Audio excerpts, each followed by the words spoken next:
What is going on, guys? Welcome back to the channel. It's your boy Sly Geordie, and welcome back to F1 23 My Team Career Mode. That is going to be the last time I say that phrase, ladies and gentlemen, because we have finally reached the Abu Dhabi Grand Prix of Season 5. This is it, the final race in the series, and what a journey. Really, what a journey it has been throughout this past year, or rather, should I say, this past 11 months, nearly? It's not even been a year. You know, these F1 games are starting to come out earlier, which I like. I love that. And I mean, they really should do, because they're kind of the same every year at this point. I'm joking. There are key changes, sure, but it is good that we're getting earlier games now.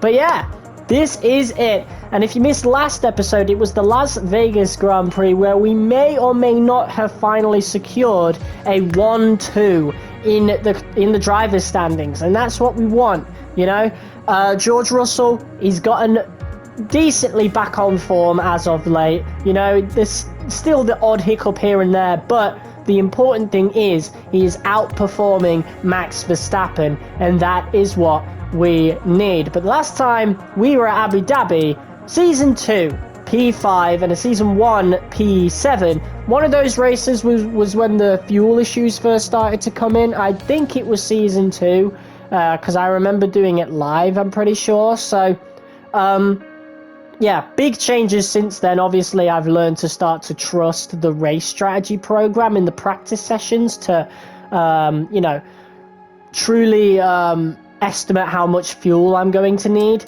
So obviously it's going to be a very different race this time. At least I hope so. I want to win this final race. We're not going to really help George this time. We've gotten him a decent gap, you know, a 14-point gap over Max Verstappen. If he bottles it, I mean, it's not my fault. I've tried my best, you know. I tried my best to keep Verstappen back, to push him back. I've been the best teammate ever, you know. So, yeah, it's all on George now to secure this 1-2 in the Constructors, because that's pretty much the only thing we need to achieve in this game, you know? There'll be no need to be doing any more seasons in this career mode, because we have, quite frankly, accomplished everything.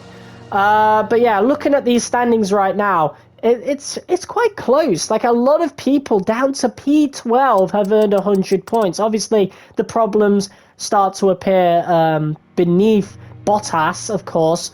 Well, to be fair, actually, Alpine have a pretty strong car, and so do Aston Martin, but Stroll and Ocon, they're performing awful. But you see the guys with AlphaTauri, Haas, Alfa Romeo, and Williams. Hopefully this changes in next year's game, because these guys obviously get limited.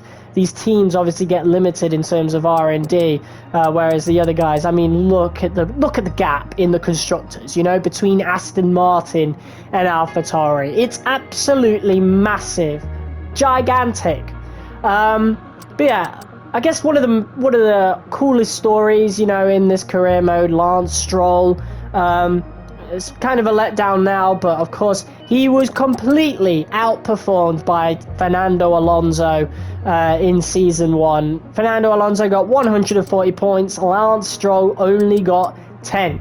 And so we gave Lance Stroll a second chance in Season 2. We also tried to give Felipe Drugovich enough time. Théo Pourchaire actually came in for us halfway through the season and was so awful that we threw him out straight away and brought back Felipe Drugovich. But Aston Martin saw some potential in Théo, as that would follow on throughout the course of a few seasons. 15 points in Season 2, whereas Lance Stroll would pick up the first points for a driver other than myself at the team. 6 points, with points finishes in both Singapore and Vegas.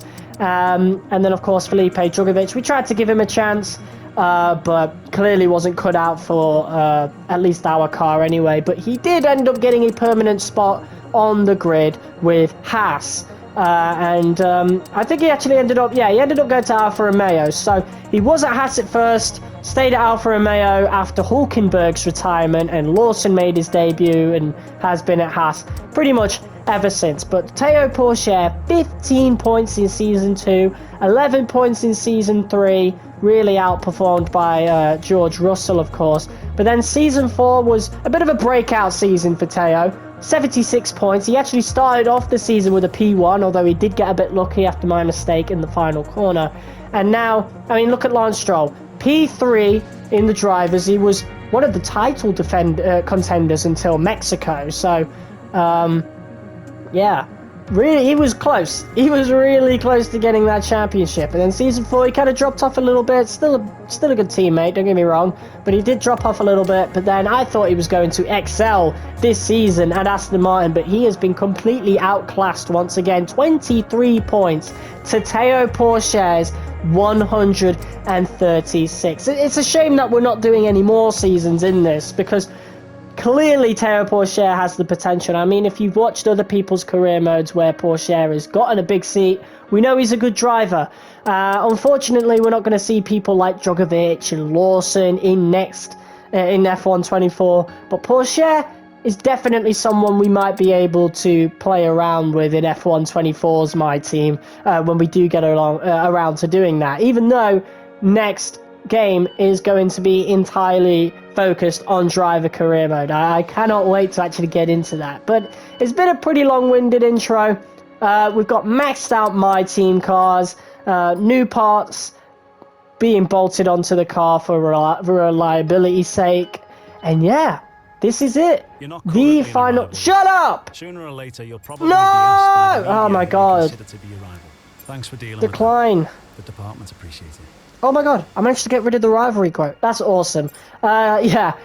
Long-winded intro aside, it's time to get into this. We've decided to actually keep the championship livery for this race, of course, including the helmet, because I just really liked the design. It's quite different, and it's appropriate. So this is it, man. I cannot wait to get into this. Again, sorry for the long-winded intro, but I mean, it is the finale, and I will be premiering this live. So if you're watching live, I'm extra sorry if you can't skip ahead, but whatever.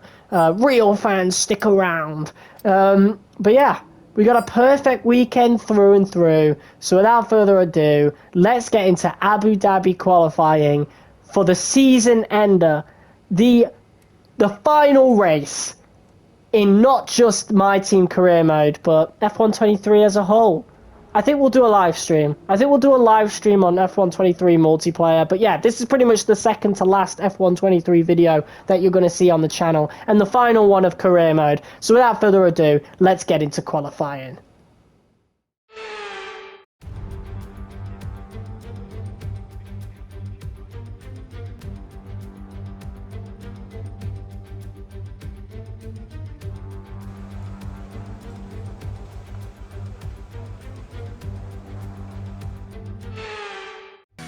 So here we are for our final qualifying laps in F1 23. Now I'm actually recording this audio on the day of getting, our first glimpses at F1 24, and from what we know, it's really different. Like, the handling is going to be really, really different, for better or worse, we'll see. I'll obviously do a review of it about a month after launch, I think. I did originally want to do like a 1 year later review of this game, but I suppose I could also turn that into an F1 23 versus F1 24 sort of thing. So, yeah, 100% we will do something like that. But yeah, Abu Dhabi qualifying, again, I don't think we've done a lap of Abu Dhabi since Season 2, so yeah, the track definitely felt really different. I did,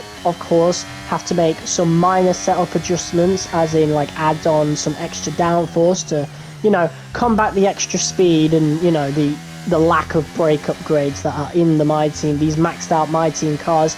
Felt like a pretty good lap overall, apart from Sector 3, which wasn't the greatest. I think we took a bit too much curb in some areas, and that's something in F1 24 apparently the curbs aren't going to be as deadly as they were in this game, which is something I'm not sure I like that much. I kind of liked the added challenge, but yes, our final lap of Abu Dhabi right here, and Sector 3, wow, we nailed it.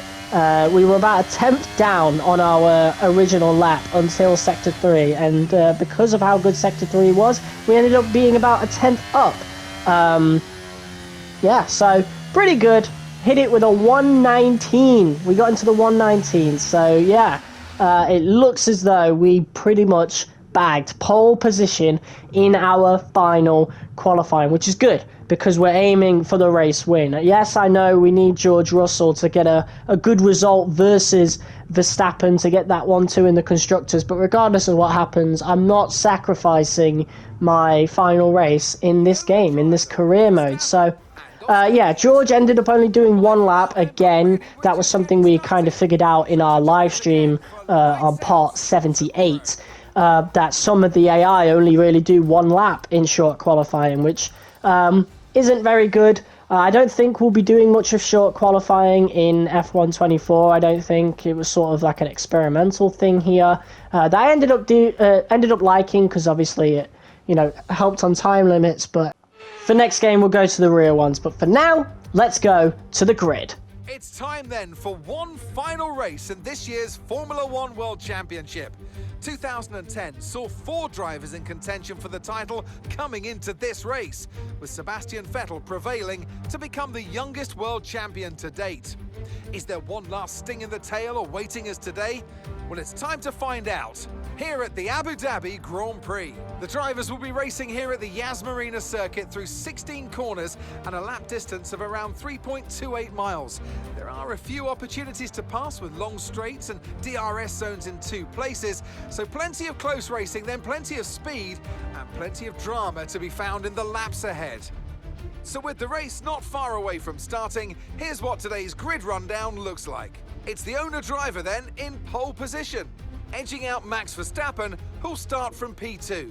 Moving on to the rest of the grid, we have Oscar Piastri, Leclerc, Gasly, Perez, Russell, Norris, Ocon, Théo Pourchaire, Sainz, Tsunoda, Liam Lawson, Bottas, Drugovich, Albon, Sargent, Joe, Deruvala, Magnussen, De Vries, and Lance Stroll brings the grid to a close. With preparations almost complete, let's head down to the track. I'm joined again today by none other than Anthony Davidson. Tell me, Ant, obviously there's a lot of development work that goes on with these cars between the Grand Prix. You've been both a test driver and a race driver.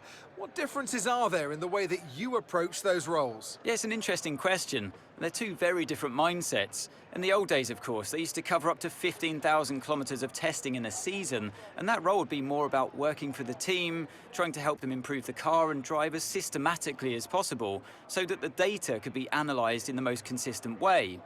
When lining up on the grid for a race, however, a race driver's frame of mind is all about what they can get out of the situation on that day, and the car is the tool to help them achieve those goals. Well, once again, it is the time where we talk about what I found in the practice sessions, and quite frankly, it really surprised me. All the tyres are actually pretty good. I'd say the hard tyres aren't good at first, so if we're going to go on to the hards, it would definitely need to be safe for the second stint, but it is actually safe to start on the softs. Now, usually it's like not safe, and sometimes we even went on to them in the second stint, but soft to mediums, but that can be subject to change. Here we go then, the formation lap gets underway and the excitement here is building as we near ever closer to the start of the race. Which team will come out on top? Who's got their strategies right for today's race? Well, we'll soon find out.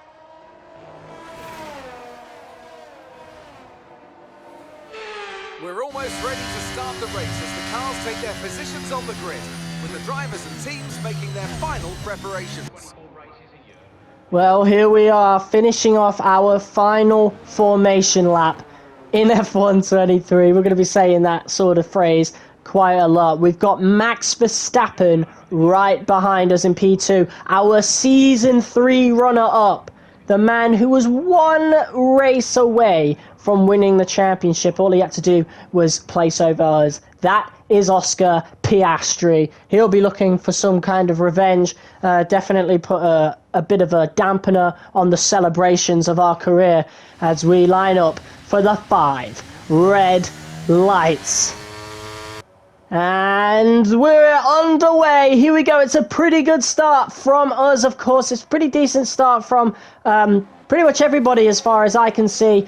George Russell has lost a couple of positions. We have retained P1. Russell gains back the P7. So pretty average start, to be honest, for Russell. I think Porsche just had a great start and just wasn't able to get the overtake done properly. But yes, we're going to be under a little bit of trouble from Max Verstappen, who's using ERS to get past us. He'll be wanting to get as far away as possible from George Russell. Red Bull looking to spoil the party. They want to be the only team ever. Oh no, actually, because Mercedes have done it before. But Red Bull want to stop us from doing that, of course, because that will show that we've just had a truly dominating season, at least in the standings anyway. But look at this, Verstappen now looking to go down the inside and gets P1, and we're still fighting with him though, going around the outside, and we have kept P1 just about. That was some really fantastic racing right there. Oscar Piastri following very close behind, looking to get the scraps, of course, and there's a little bit of a gap starting to form already between Piastri and Perez, so that's something to certainly keep an eye on in this race. It might end up just being a 3-way race for the win between, well, the 3 main challenges of this game. And we skip ahead to now lap 3 as Max Verstappen once again makes the overtake, and this time he gets it properly done. There is no way that we would be able to dive bomb there. That is a pretty good overtake from Max Verstappen. However, we might be getting some DRS down this straight here, but I don't think it is enough for now. So Max Verstappen is in P1 here on lap 3, and now we're going to skip ahead to lap 4. Verstappen still ahead as we now go onto the back straight. We'll go back onto the view of us here as we are using ERS here. We've got DRS as well. We should be able to rocket past him. Verstappen moves to the inside to defend. We're going to go to the outside. We're going to be the last to brake, and there you go. Beautiful overtake right there. It looks so much better on the replay cameras than it ever does in the actual game for the most part. One of the main things I really like about the replay cams, to be quite honest, is that looking ahead to the rest of the grid, Russell P7 seems to be kind of safe, but also seems to be too far away from P6. He's just not having the greatest of races so far, and as it stands, Verstappen will be reclaiming the P2 in the Constructors. But we now move on to lap 9. Piastri has actually made the overtake on Verstappen. This is going to be our pit lap, and at this point, I feel like I want to go on to the hards to have the better race tyre by the end of the race. You know, they're really close to me, so I think going on the same tyre, I genuinely think because of the way I drive, the AI are definitely going to deal with better tyre wear by the end of the race. So I feel like just going onto the hards might negate that just a bit. The crew are out in the lane and ready to perform their magic on the car. They're going to be aiming to achieve the fastest pit stop time possible. Well, our pit crew has a pretty good record with pit stops, to be quite honest with you. So let's see what they can do here. Softs to hards. Oh, it's a bit of a slow one compared to what we're used to. A 2.7 second pit stop. I think that might have been about the same as the McLaren and the Red Bull. So definitely, like, doing it immersive would be buying you more time. But we still remain out in front. And look who it is. Liam Lawson in the Haas. How many times have we come out of the pits this season to Liam Lawson just ahead of us? And we've managed to... Liam Lawson has actually managed to dictate a lot of, you know, the leaders throughout this season, simply because he will be holding some people up, and we'll be looking to make the overtake on him as quickly as possible and hope he holds up people like Piastri and, of course, Verstappen. This will probably be Lawson's pit lap, but yeah, it's such a shame that we're not doing any more seasons, because it would have been really cool to see what Lawson could do in a much better car, you know. Same with Pourchaire, to be honest. If we'd have done more seasons, we would have had Pourchaire and Lawson as future teammates for sure. But yeah, so far, so good. A little bit shaky on these hards so far as we aim to warm them up. And Oscar Piastri is right on us. But it seems as though Lawson is holding back the likes of Verstappen and Norris for now. So that'll gain us just a few precious seconds, I'm pretty sure. Well, yeah, and Verstappen's now 2 seconds behind, so that's borders just over a second to Verstappen, so that is great. Perez just coming out of the pits now, same with our teammate Russell, so we'll see what happens there. But yeah, I'm not feeling too comfortable on these hards. I know for the early goings it's not going to be the greatest, but we managed to stay out in front until about lap 15, where Oscar Piastri pulls out to the outside. He's looking for the overtake. Look at how close it is. A little bit of contact made there, but I do think it is Oscar Piastri that does get the DRS, but it is still side by side. No, it's actually me who gets DRS, so I think I was playing a bit of DRS chicken there as Perez looks to make the overtake past teammate Max Verstappen. Verstappen goes over the curb. It's 2 by 2, and it's Perez that comes out to take P3. We are also in P1, but that might not last long as we now move on to the next lap. Lap 16. This time there is no DRS chicken involved. I may have actually been slowing down the grid to help Russell. Look at this, Piastri really sticking behind us here. I don't know what that was about. And look at that! Sergio Perez, an absolute rocket ship. Just as Piastri manages to claim P1 for what looked to have been quite a convincing overtake, here comes Sergio Perez. But here comes us now. We're about to make it 3 wide going into this corner. Oh my god, this is incredible racing. And we are once again the last to break. That might be the difference in tyre wear coming into play. The mediums might just be starting to wear out now. And look at this. Oh, Perez hits us just a little bit, and we're going to have to just go wide to avoid any more collisions there. But wow, this is getting a bit frosty between us right here. There's a massive DRS train behind us, which works in our team's favour, of course, as Verstappen has fallen down to as low as P5 at this point after Perez has come out. And Russell is right behind him, so as it stands, we might still get that place.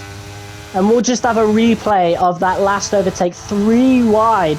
This is incredible racing, and there was no contact made whatsoever. Just nice, clean racing, and a little bit of battling between Perez and Piastri definitely helped us complete that overtake. And here's the replay. Perez just outbrakes himself just a little bit, maybe too focused on Piastri to see us right there.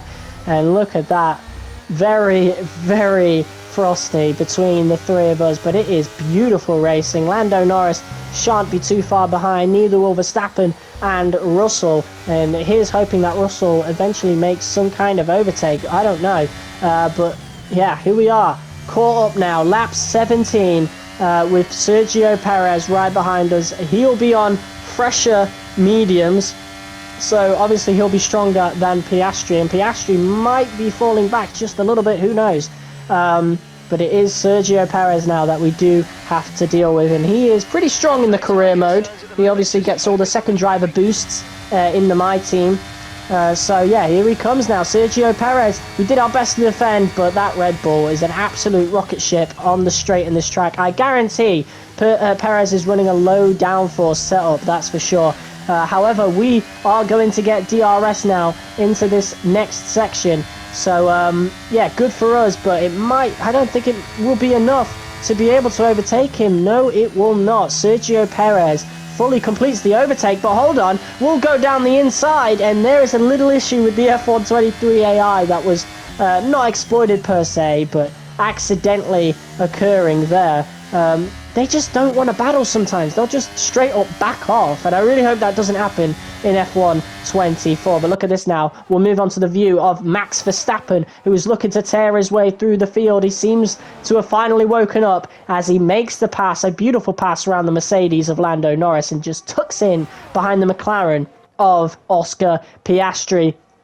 And Piastri, tyre wear definitely setting in. This is why we went on to the hards, as now Piastri is pretty much a sitting duck. Verstappen completes what looked to have been a pretty easy overtake. And Piastri, oh, that's him done. That's P4 pretty much guaranteed for Piastri now. going right over that curb. Verstappen, that is the easiest overtake he'll have all day. But look at this now. That very same lap, Sergio Perez looking to make the move around the outside. We're going to keep the inside now, and this time Perez doesn't back off, but again, it comes down to tyre wear, and that is why we went onto the hards. That and the mediums on the MyTeam car are awful. Everybody knows that. These hards are amazing on this game. But yeah, so far, so good. We're about to go onto our final lap on this game. Our final lap in this career mode. We've got 2 laps of fuel remaining. There is no fuel saving issues like there were in Season 2 Abu Dhabi. This is it, people. Max Verstappen is in P3. If he gains another position, he may well pretty much ruin our dream of 1-2 in the Constructors, so we cannot afford to fight that much with Perez. If he overtakes us, it is what it is. So here we go now. We've got 32% ERS, 33 pretty much, but it doesn't matter. That Red Bull is an absolute rocket ship. Look at the DRS, barely halfway through the straight, halfway down the straight, and Perez completes probably the easiest overtake we've seen, but he goes over the curb. That is a huge mistake from Sergio Perez right there. And we have the run on him. Not only the run, but we've got the ERS. We've got the DRS as well. We're burning all of this ERS to make a beautiful overtake round the outside. But Perez is still there, but not for long. He's not able to keep the car turning left. He goes over the curb just a little bit. But this is it, guys. We have completed that last lap overtake from June 2023, when F1 23 finally came out, to May 2024. This is the end of F1 23, my team, and we end it with a win. Guys, thank you so much. You've been great all weekend. To everyone back in the factory, on a pit wall, you've been amazing.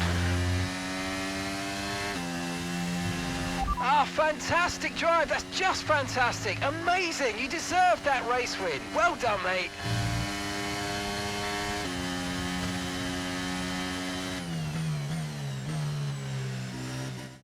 It's been a roller coaster season, but they can go into the winter with their heads held high after an emphatic victory here today. Anthony Davidson, how do you think they were able to set themselves apart today? Well, time management probably played quite a large role in the outcome of this one.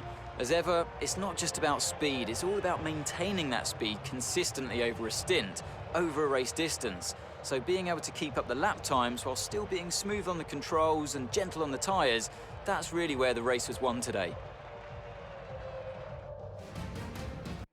Welcome then to the podium, our top 3 drivers.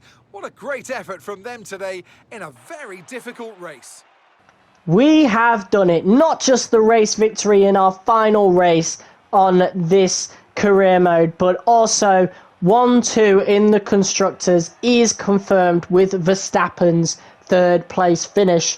The gap ended up just being 6 points, but George Russell managed to just about clinch P2 in the driver's standings, despite being on pretty poor form in the second half of the season. And quite honestly, this has been a really good season. It's been a dominating season, don't get me wrong, but all the races have been really hard fought pretty much, and I can't complain about that. You know, considering what happened in most of season 2, and of course season 4 was really dominating.